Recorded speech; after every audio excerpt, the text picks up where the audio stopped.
thinking I'm interesting enough to present this today. So I think the only thing we talked about that might have been better is if it were lunch instead of breakfast. It's awfully early for me to get out here. But no, it's great to come here. You know, I was born in Mallory Taylor Hospital, which many of you may not remember, was the predecessor to Baptist. It was in LaGrange. I think it's replaced by a funeral home now, which has failed. But, and then I was, raised in LaGrange. My parents, my mom was born in Oldham County. Her mom was born in Oldham County. Her mom was born in Oldham County. So long history of Oldham County. My dad's a native Kentuckian, only child, loving parents. Many people here knew my parents, great home life. I went to LaGrange grade school, was the first class in the junior high over here, and then graduated from high school in 1971. So you figure out how old I am. And in those days, there were, I guess, maybe 130 students in our class. Now then, I think there are probably 3 classes of about 600 apiece. So the county has changed tremendously. But I was always, a smart little kid and an overachiever. And I don't say that to beat my chest, but because that's a double-edged sword. It can be positive and negative, and I'll tell you a little bit about that. So I went to college on a very fast course, only went to 3 years of college, then went to medical school after 3 years, went to the University of Louisville, always had to be number 1, graduated second in my class. And again, I only talk about that because that's not always the most important thing. I think sometimes when those things are so important when you're young, you miss some things that are really important as well. So graduated, then still had to be somewhat of an overachiever, went to Harvard, as David mentioned, to train in surgery, and was there for 5 years. And while I was there, though, a lot of very interesting things happened to me that have developed my career along. It was in a period when I was at the Shriners Burns Institute, which is for children, and innovative skincare and artificial skin and growing skin and all those things were just being developed by the engineers from MIT. So I got very interested in that. Finished general surgery, spent 2 years then in the Bay Area, San Francisco, which was the cradle of biotechnology in the early mid-'80s. And that was also really exciting because human proteins were just being made biosynthetically. And so it was sort of the crucible of all that activity, which really has changed medicine. And I was fortunate enough to work with somebody that had made some proteins, human proteins, that since I was interested in burn care, that when we applied those to burns, it could actually make them heal faster. And that was a really important concept at that time because people tend to succumb to burns because they get infected because they can't be healed quickly enough. So I finished that, and then I went to Emory to do plastic surgery. Did 2 more years of that. It takes forever to be a plastic surgeon. So by then I was almost middle-aged. But I came back to Louisville, and I was on the faculty of the medical school. And I did that for about 3 years, but I don't like having a boss, so that didn't work out too well. So I went into private practice, and I was in private practice for about 15 years. But during that time, I had the idea, since I was dealing with aesthetics, obviously a plastic surgeon, that maybe those proteins I had worked with burns in San Francisco in the biotechnology industry could be applied to aging skin to stabilize or reverse the signs of aging. And you might ask, well, what in the world could burn therapy have to do with looking better? Well, in reality, it's a lot because physiologically they're very similar. For a burn to heal faster, increased cell renewal and cell division has to occur.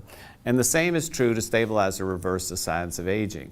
One of the things that happens with skin, it's normal to replace our epidermis completely, and if you're 20 years old, that takes about 3 weeks. The cells on the bottom divide, they percolate to the surface, they're exfoliated, and that whole cell cycle takes about 3 weeks when you're 20. When you're my age, which is a lot older than 20, it may take 12 weeks. So one of the reasons as people age, not only do they get wrinkles and sags, but they also get dull, lackluster skin. And one of the reasons for that is the cells aren't turning over so quickly. So I had the idea, if we took those molecules that we had done burn research on and applied them to intact skin, could that make those turn over more quickly and look better? So we did a whole series of human experiments, and sure enough, we're able to show that that did exactly that. And the older the skin was, the more the improvement. So I started making a makeshift form, what ultimately became Revive, which is my company now, and was giving it to patients. I just started into practice. And you know, people liked it. And one of those patients who's still here, Karen Arnett Hale, she was a lawyer at Norton's, and she was a friend of the fellow that was head of all the Neiman Marcus stores at that time. This was in the 90s. And he said if we would make it commercially, he'd put it in his stores. So we did, and launched the brand with one, you know, just, we call it a SKU, which is just one jar, in 1997. But I'll backtrack just a little bit, because when I first came back to Louisville, I got a really bad viral meningitis. I was really sick. And I only bring that up because out of that, I got rheumatoid arthritis, which it's not uncommon for a bad infection to result in an autoimmune disease. So that sort of smoldered along. But then it got to be more problematic, and I was started on pain pills, and I became addicted to them. And so I think that's another thing that I've learned, which I'll talk about more, that it's so important to ask for help. So I was able to go to treatment and get over that, or you never get over it, but get past that. And by the time I did that and came back, I had already retired from surgery. And so I was doing Revive full time. But Revive then just grew like a wildfire. You know, it really took off. And my partner in the business, he was the fellow that had started the biotech company in San Francisco, a very wealthy gentleman. He's still alive. He predicted that there was going to be a recession. Virginia knows all this because she was around listening to me during all that time. And you know, I didn't believe it, because it's kind of like now, there was so much money around, so much investment money, that who would have thought that the market was going to crash like it did. Anyway, we decided to sell the business, sold it in the spring of '08, and sure enough, the market crashed in the fall of '08. And you know, that was, for me personally, that was good, but it was really hard because that was my baby and I'd sold it. And I stayed on as a consultant for the past 10 years with the people that owned it, and they didn't do a really good job. So the company sort of floundered. And then about 3 months ago, I bought it back with another group of investors. So it's really exciting to have the company back. It's based in New York, but I'm here a lot. And so I think it was a learning lesson for me, because my lawyer, who's a partner of Virginia's, always said, you know, most founders and entrepreneurs don't stay with a brand after they sell it. And it was hard to stay, because you watch people manage the business not like you do. And it didn't do as well. But I stayed, and I'm glad I did. So I think the things that I have learned the most over the years, and I know that the young students aren't here, but if you start a business, especially as an entrepreneur from nothing, that the two most important things to not listen to are never, you know, don't take no for an answer, and then that you can't do it. Because whenever you have an idea and you're going to start a business and it seems a little far-fetched, people always say, oh, that won't work, you can't do that, blah, blah, blah. So I think to be an entrepreneur, and not everybody has the stomach for it, because it's a lot of risk, and there's no guarantee. But I do think, and also another really important thing, I'm a firm believer that, you know, however you believe, I personally believe in Creator, that our circumstances are engineered. I think, you know, nothing happens by accident. And I also think that adversity is not a bad thing. You know, at the moment, it seems like adversity is really bad, but if you do the next right thing and get through the adversity, then you come out on the other side and it turns out to be a blessing. And that's the way I look at my addiction, because I think it gave me a spiritual life that I really don't think I would have ever had I not gone through that. But, you know, having been an overachiever and all of those things, we're taught, especially as Americans, If you want something bad enough or willing to work hard enough for it and pull yourself up by the bootstraps, you can do it. And I don't think that's true because, we all need help from other people, and it's important to ask for it. It's hard to do, and we're sort of trained not to do it. We're sort of trained to be independent and do it all on our own.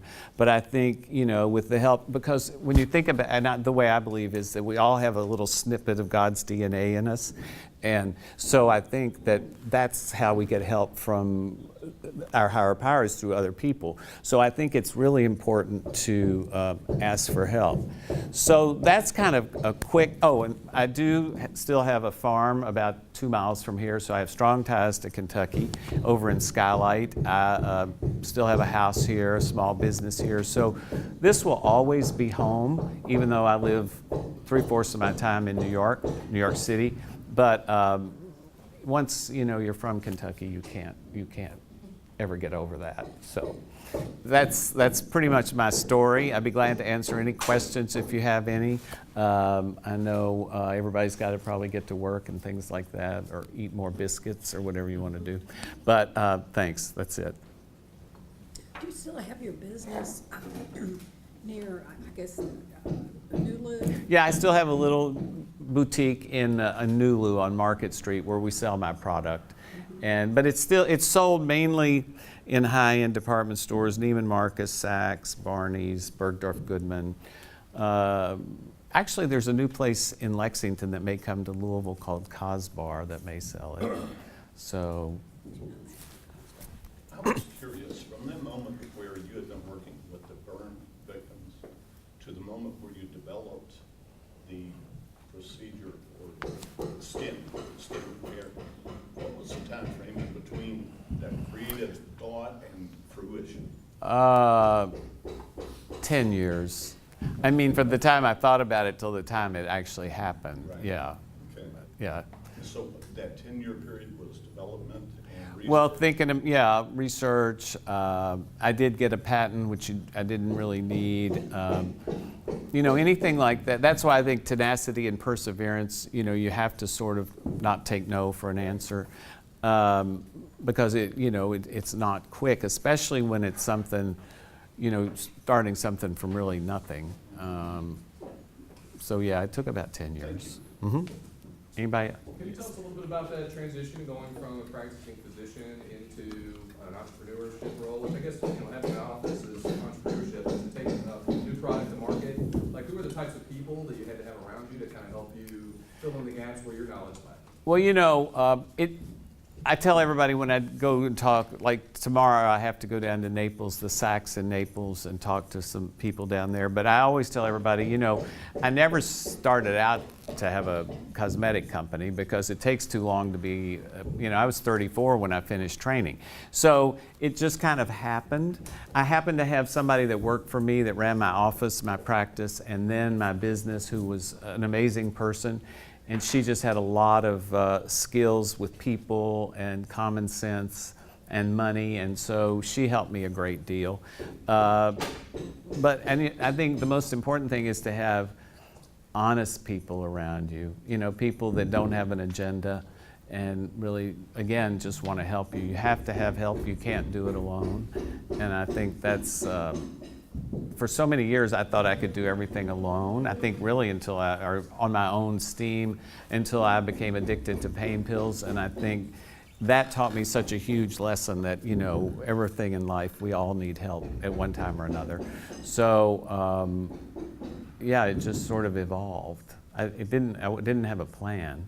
I think there's a lot of people that have ideas, or they see an opportunity, but they just don't pursue it. What was the thing that made you think, I want to go all the way into this, like the discovery, and just putting those two pieces together and decide to move forward? I think this is what people say the mind of an entrepreneur is. When you really see, we call it in beauty and fashion, we call it white space. When you really see a space that can be, like the guys that developed Uber, they saw a need and a space that didn't exist. I think I knew that even though beauty and cosmetics are very competitive, there wasn't anything quite like Revive. So I think I knew it was special, and that's why I kept pushing to do it. But I think you have to have that sort of fire in the belly, because it's really not easy. I mean, it's, so many people think that, having a business like this is a get-rich-quick scheme. It's really not. It's just a lot of hard work, and there are no guarantees. So it's certainly not for everybody, because, I risked, at one time I had 300 employees, and all the lines of credit I secured personally. So that's a really scary place to be. So that's not for everybody. I mean, and I understand that, because it is scary. Any passions or projects in the works right now? As a matter of fact, I'm doing another product. You'd think at my age I would stop. People call people like me serial entrepreneurs, because we just keep doing things. I've started a hair care brand for people, hair. It's interesting. I did some interviews with beauty editors, which I do every season, and I had just talked to a woman at Neiman Marcus, and rather than talking to me about her skin, she talked to me about her hair, and she had thinning hair. And so then I went that afternoon and talked to these beauty editors, and they're all under 30. And so I asked them all, if they had to choose between hair loss or wrinkles, what would they choose? And 100% of them said they would take wrinkles over hair loss. So the company that makes my special bioengineered molecules for Revive had a molecule that they said had compelling data to grow hair. So I've developed that into a brand, small brand. It's just started. But yeah, those kind of things interest me and still do, yeah. Mm-hmm. Regarding the cosmetic area, it seems like so many people are doing Botox injections. I mean, I went through Valvoline the other day, and I think the guy was ready to shoot me up with Botox while he changed his logo. Everybody's doing this now. How You're do you right feel about that. the medical, I mean, these people they couldn't be as trained, they haven't been to med school, and they're doing, whether it be testosterone, progesterone, you name it, they're doing it. Well, you're right about that. Really, you can answer this. All you legally need to even do open heart surgery is a medical license, which only takes an internship. But you have to get hospital privileges, which is harder to do. So a lot, legally, you're right. The regulations aren't, and a lot of people, because reimbursements are so low to doctors, surgeons, and everybody, that all of these sort of quasi-surgical procedures that are aesthetic, they can bill for. So yeah, there are a lot of people that don't, and I just don't get your Botox at the Valvoline store. That's what I wouldn't do that. But there are plenty of reputable people that do that. But I know in my gym in New York, they offer Botox. So yeah. Mm-hmm. What's your morning routine?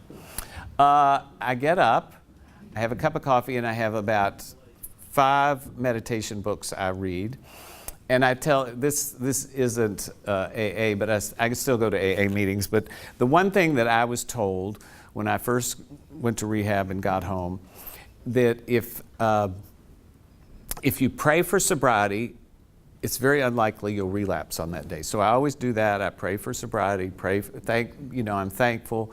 I always have a morning prayer time. I meditate. And then I drink coffee, read the paper. Nothing, I don't like mornings. I mean, this was tough for me. Where's Sandy? Even though I was a surgeon for so many years and had to make rounds early, I am not a morning person. So I just kind of take my time. I get up early, but I just kind of take my time. And yeah. Anybody else? I have a question. Yes, ma'am.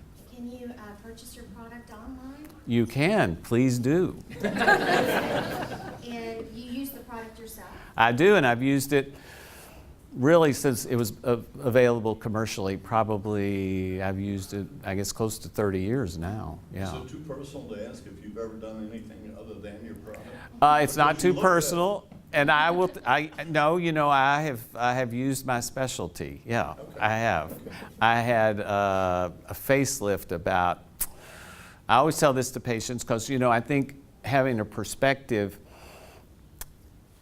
When I talk to clients, I think as a plastic surgeon, it's a different perspective than a lot of doctor brand cosmetics because, and I'm not denigrating anybody, but dermatologists really don't have the perspective of a plastic surgeon. So for me, I can sort of look at somebody and say, well, something can be achieved only surgically, but I can also look at somebody and say, well, that can't be achieved surgically, but it can with skincare.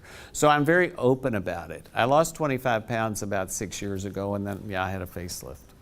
So, and to me, any kind of aesthetic surgery, thank you, the most important thing is to not look like you've had surgery. You know, nowadays on TV, you see so many people that don't really look human anymore, and I'm afraid that for young people, that's going to become the new norm, and they're going to want to look that way. I hope not.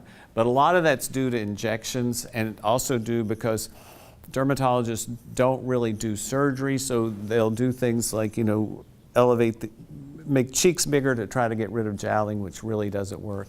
You know, the guppy lips and all that. So I think anybody, I always use the example of Meryl Streep. You know, looks about the same as she did 40 years ago. So she's just had good surgery over a long period of time. She just hasn't changed a lot. And to me, that's good surgery. So anybody that has big changes or doesn't look like themselves, that's not a good result. So it's impossible to not change over 40 years if you don't do something. But hers has just been subtle and good. And like that. Not so bad. You know, you know, I'll be honest with you, it's not like belly surgery. I mean, it does hurt for a couple of days, but it's really not that. I always used to tell people facial surgery doesn't hurt when I was doing it on them, but it hurts. It does hurt, yeah, and you know, you have to have drains, and but I'd do it again. Yeah, I think, and in men, you have to be very careful because any kind of aesthetic surgery in men can be very feminizing. So, you know, you see a lot of the old stars on TV that are, they look like old women because they've just had too much aesthetic surgery, and that is not a good look. No, no. Stephen. Have you had much trouble through the course of review fighting off copycats or fake Yes, products? constantly. He asked if we'd had a lot of copycats, and mainly the name. You know, that's a nice thing you learn, and I'm sure Virginia knows this. Trademark law is really strong, much stronger than patent law for cosmetics. So we had, Marriott one time had Revive spas or Revive spas with Revive products, they called it, and we were able to stop that. So trademark laws are really pretty, we had another one, Get the Glow, which we have trademarked, and Noxzema used to put it on their jars, but we were able to get them to take it off. So trademark law is pretty strong. You guys would know that better than me, but we've been able to fight that. The specialized technology, is there a shorter shelf life for your products? You know, that's a good question. They all have 3 years, and the way we determine that, they put them in ovens and sort of heat them up and then determine the actives. So pretty much everything we have has a shelf life of 3 years, even if it gets overheated or or frozen and all that. So there are rigorous studies you have to go through. The interesting thing about cosmetics in this country is you can basically put anything in them as long as you don't make drug claims and it's not toxic. So you know, the rules, that's why so many people do it, and that's why the supplement industry is so big, because there are very few regulations. I think there probably should be more regulations, but there really aren't. The European Union has gotten much stricter, and to make things globally compliant, everybody's had to sort of fall in line. But you know, and we try to make all of our ingredients globally compliant, meaning no parabens, no sulfates, all that kind of stuff. But it's gotten a lot stricter even since I started the business. Well, y'all have been great. Yes. I have another question. Yes, ma'am. Sorry. Uh-huh.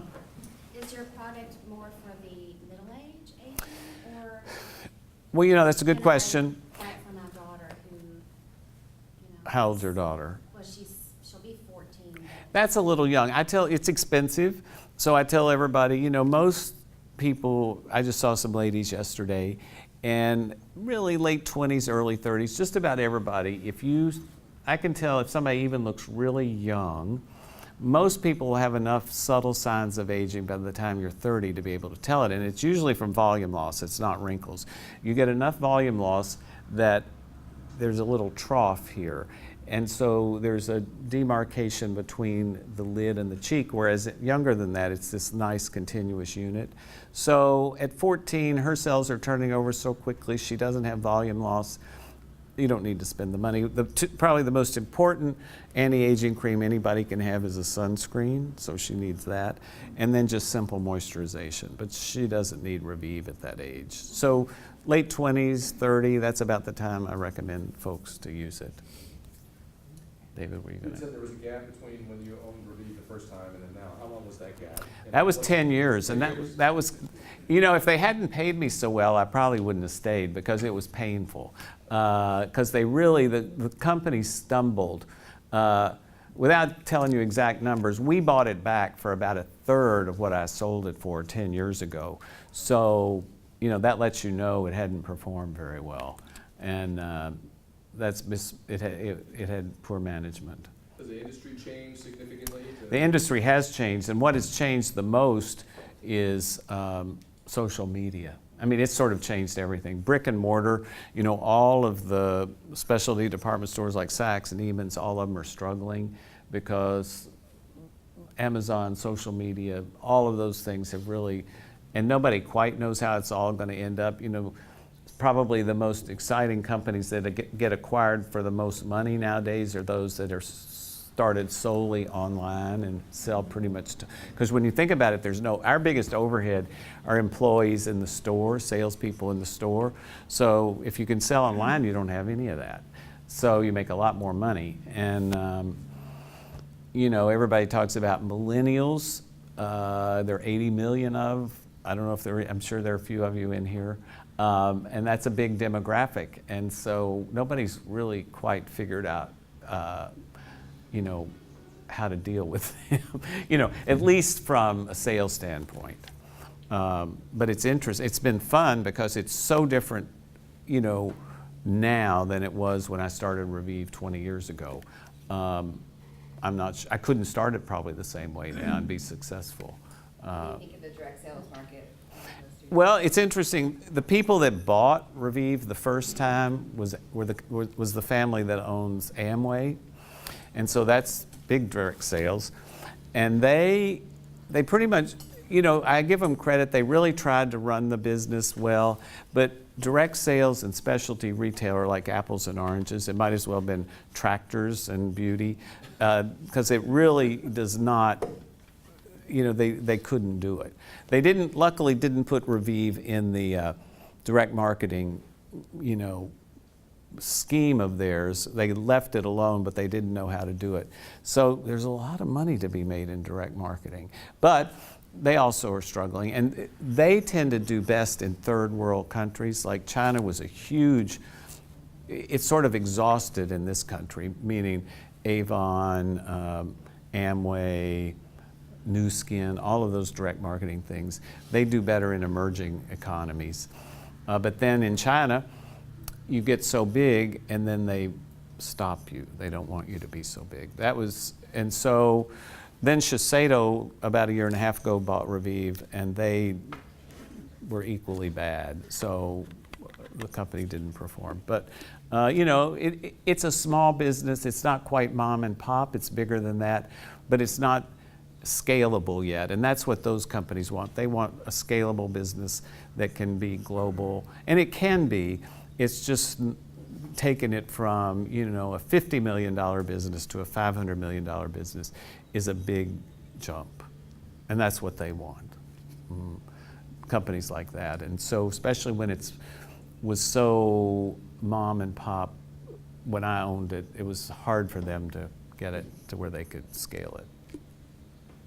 What is your recommendation regarding water intake, just for the purposes of skin health? Well, I try to do it. I didn't always. I do think it's important because Not so much filling the vascular tree, that's important, but you do that fairly quickly, and the hassle is you have to go to the bathroom all day long. And but what happens if you get a little bit behind, long before you're thirsty, all these hormonal mechanisms come into play to conserve water, antidiuretic hormone, aldosterone, all these things, and those are aging. So it's important to prevent those, fluid-saving hormonal reflexes from coming. Yeah. So I think it, and I don't know what there is about this, but Sandy and I were talking about it. This water just tastes, I'm not plugging it, I don't have an interest in it, but it tastes different. I mean, I can drink more of this than anything. I don't know what they do to it. It's about 3 times as expensive, but yeah. It's great. It is. I think I could, if I were blindfolded, I think I could pick it out from about, so. Yes, sir. Back to your point of direct sales versus online, and I apologize, I walked in late, you've already touched on this, but what is your take on, I'm assuming this Nerium is a competitor in some regard. How has that line been so successful? Which one? This Nerium, Oh. they're predicated off of direct sales, Oh.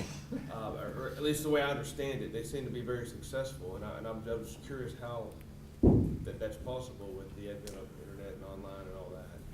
Well, they use that. I mean, I don't know that brand specifically, but most of the direct salespeople use the internet and social media. I know Amway does, but I don't know. And they also, they recruit salespeople. That's kind of how they, So I can't really, I don't know specifically about that one, but I do know Amway, and they're probably the biggest direct seller in this country. But they, they recruit people. It's supposedly not a pyramid, but it's always seemed like a pyramid to me. It just seems like a lot of overhead with them, and it's real big in this area, so I just. It is. How do you spell it? N-E. Miriam, R-I-A. Yeah, it's an epidemic, right? I mean, it's Really? a lot of people that are. Is it? It's just huge, and I just. Is it wondered- skincare? It's Yeah, that and Burden Field. Merium? Well, I'll have to Google it. I don't know. Does anybody in here sell it? From what I understand, it seemed like some type of a pyramid type. It sounds like it if you're hearing that. Yeah. It's huge. And that's really, that's a fine line to be legal. Or, well, I mean, Amway used to got in a huge amount of trouble over the years because they really weren't selling product, they were just recruiting people to sell product and selling their educational material. And that, I don't know, you can tell me, Virginia, that's not legal. So, yeah, I mean, they ultimately didn't. So it really wasn't their fault. It was the people that they recruited ended up selling just educational material and recruiting more people rather than selling product, which is not legal. But that's a little out of my. Yes, I ma'am. think Miriam is sold by individuals like Yeah. and Arbonne. Arbonne is another. And that's the way when I was young, Hilda, you remember Amway, don't you? And Tupperware and all those things. Yeah, I thought the same thing. And Roden and Fields, I mean, it's the same. Yeah. It's- Rodan and Fields is one. I do know that It's one. the other Mhm. one right now. Yeah. But, I mean, you clearly, I can't look at social media a day and not see 5 people selling either My Miriam or granddaughter Roden and selling. Fields, both. Yeah. So, Yeah. And the way they make money is to recruit more people to sell for them yes. exactly. rather than actually selling the product. Yeah. It's the same as Arbonne. Okay. And the same as Miriam. If you recruit someone to sell under you, whatever they sell, you get a percentage. Right, sure, and yeah, it- but it's a pyramid thing, so it just seems to be wildly successful around here, so here's your take on it. I'm just curious, on the psychology, when you developed this product, were you looking at the money first, or were you looking at the product as the benefit and your love for doing it first? No, I mean, I think you can't look at the money first because there's no guarantee about the money. Doing what you love. And Yeah, I mean, it sort of dovetailed with, I enjoyed the research and it fit with the specialty I was in, and it just kind of, I did it because of, I enjoyed it, really. And it was, an added benefit that it made money, but it wasn't really the driving force. Are the hair products available as? new? Hair products are available online too. It's called Renaissance Hair. What's it called? It's like a play on Renaissance. RENESSENCE, Renaissance. And Bays has both of those. and then it's in my little boutique downtown in Nulu. We do sell. We don't have any here in Kentucky. I don't think, called Blue Mercury's in New York, but we don't sell here other than that. Any other questions? Thank you all. Good questions. I've learned a lot from you. Thanks. Thank you.